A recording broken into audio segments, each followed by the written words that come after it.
Hello everyone. RRB release చేసిన pharmacist post నోటిఫికేషన్కి చాలామంది అప్లికేషన్స్ అప్లై చేయడం జరిగింది.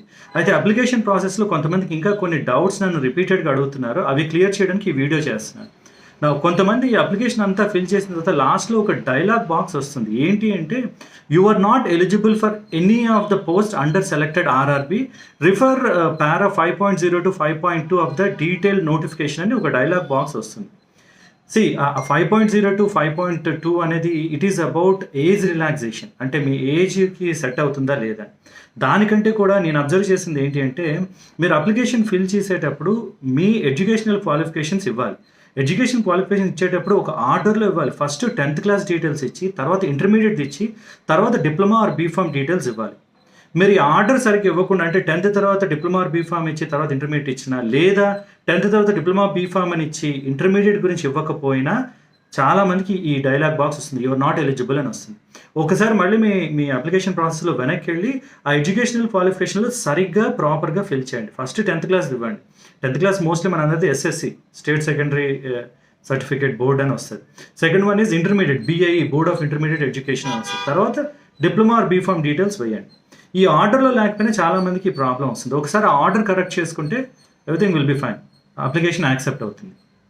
సెకండ్ వన్ చాలామంది అడుగుతుంది, మళ్ళీ ఎగ్జామినేషన్ సెంటర్ గురించి ఏం ఇవ్వలేదని. మీకు ఆల్రెడీ ఇంత ముందు చెప్పాను, ఎగ్జామినేషన్ సెంటర్ మీకు దగ్గరలో ఉన్న అయాన్ డిజిటల్ సెంటర్ ఇవ్వడం జరుగుతుంది. దగ్గరలో ఉన్నది ఎలా తెలుస్తుంది అంటే, మీరు అప్లికేషన్ ప్రాసెస్ ఫిల్ చేసేటప్పుడు మీరు ప్రజెంట్ అడ్రస్, పర్మనెంట్ అడ్రస్ అని ఇస్తున్నారు. ఆ అడ్రస్ బేస్ చేసుకొని ఇస్తామని ఆర్ఆర్బి వాళ్ళని అడిగితే వాళ్ళు చెప్పడం జరిగింది.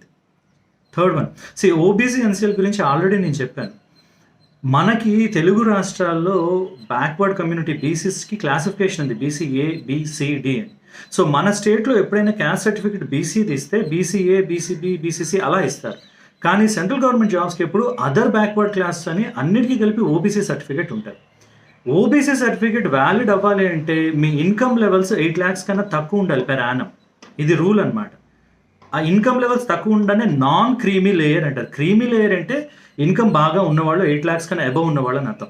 నాన్ క్రీమీ లేయర్ అంటే మా కుటుంబ సంపాదన సంవత్సరానికి 8 లక్షల కన్నా తక్కువ ఉన్నాయని సర్టిఫికేట్ తెచ్చుకోవడం. యూజువల్గా ఓబీసీ ఎన్సీఎల్ కలిపి ఒక సర్టిఫికేట్ ఇస్తారు. ఎప్పుడైనా ఇన్కమ్ సర్టిఫికేట్ కరెంట్ అకాడమిక్ ఇయర్దే ఉండాలి, ఒకవేళ లేకపోయినా మీరు అప్లై చేసేటప్పుడు సర్టిఫికేట్ నెంబరు, ఇష్యూ డేటు అడుగుతారు. పాతది యాక్సెప్ట్ చేస్తే వెల్ అండ్ గుడ్, లేదు అంటే మీరు కొత్తది తెచ్చుకోవాలి. కానీ డాక్యుమెంట్ వెరిఫికేషన్ టైంలో మాత్రం ఖచ్చితంగా కొత్తది ఉండాలి. అది కూడా మీకు నోటిఫికేషన్లోనే ఒక ప్రొఫార్మా ఇచ్చారు, అది ఫిల్ చేయించుకొని డాక్యుమెంట్ వెరిఫికేషన్ తీసుకెళ్ళాలి. పీసీఐ రిజిస్ట్రేషన్ గురించి నేను చాలాసార్లు చెప్పాను. మీకు డాక్యుమెంట్ వెరిఫికేషన్ టైంకి పీసీఐ రిజిస్ట్రేషన్ అయ్యి ఉండాలి. కాబట్టి మీరు ఇప్పుడు అప్లై చేసిన అట్లీస్ట్ ఎగ్జామ్ డిసెంబర్, జనవరిలో అయినా మార్చ్ వరకు ఆ డాక్యుమెంట్ వెరిఫికేషన్ వెళ్తుంది. ఇంకా టైం ఉంది కాబట్టి అప్లై చేసి తెచ్చుకోవచ్చు.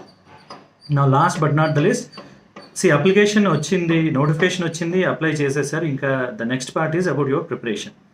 డేట్ వచ్చాక ప్రిపేర్ అవుదాం, ఇంకా టైం ఉంది, ఇలాంటి ఆలోచనలు ఏవి పెట్టకుండా సిన్సియర్గా ట్రై చేయండి. ఎందుకంటే it is not just for RRB ఒకటే కాదు, ఇంకా నోటిఫికేషన్లు వస్తున్నాయి. నేను ఇంకొక వీడియో చేసి డీటెయిల్గా చెప్తాను ఏ నోటిఫికేషన్స్ వస్తున్నాయని. సో మీరు ఒకసారి కరెక్ట్గా ప్రిపేర్ అయితే మీ ప్రిపరేషన్ అన్ని జాబ్స్కి సరిపోతుంది. అండ్ ఒక పర్టికులర్ టైం టేబుల్ వేసుకోండి. టైం టేబుల్ అనేది మీకు తెలుసుకోవాలంటే ప్రతి ఒక్క ఇండివిజువల్కి ఒక్కొక్క టైం ఫీజిబిలిటీ ఉంటుంది. అంటే కొంతమంది మార్నింగ్ చదువుతారు, కొంతమంది ఈవినింగ్స్ చదువుతారు, కొంతమంది నైట్స్ చదువుతారు. మీ టైం బట్టి మీరు ఒక స్కెడ్యూల్ వేసుకొని ప్రిపేర్ అవ్వాలి.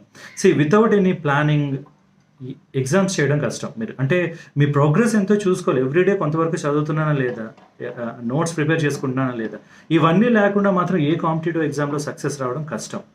So start your preparation. All the best.